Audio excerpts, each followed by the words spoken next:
Ang sabi po ninyo, kaya ako sinusuportahan si Pastor Quiboloy dahil para sa akin siya ngayon ang mukha ng kawalan ng hustisya sa sistema ng Pilipinas. What did you mean by that?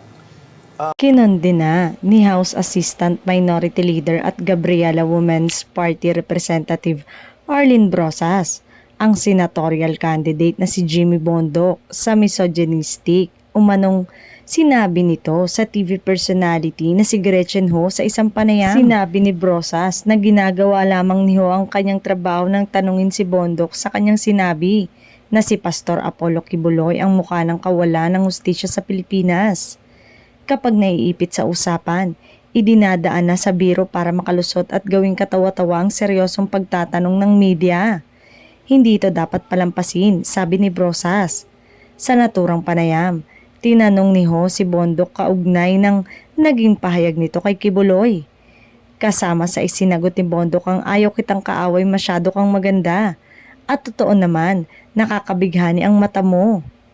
Kapag ang isang kandidato sa pagkasenador ay hindi kayang magbigay ng respeto sa kababaihan, hindi siya karapat-dapat maglingkod sa bayan. Panahon na para magkaroon tayo ng mas mataas na pamantayan sa pagiging lider.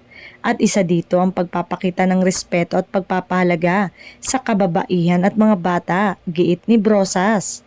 Sinabi ni Brosas na dapat mag-public apology si Bondoc kaugnay ng mga sinabi nito. Kung hindi niya kayang igalang ang kababaihan, paano niya magagampanan ng tungkulin bilang mambabatas? Let me be the one to say this, but those who cannot respect women have no business seeking public office. Dagdag pa ni Brosas.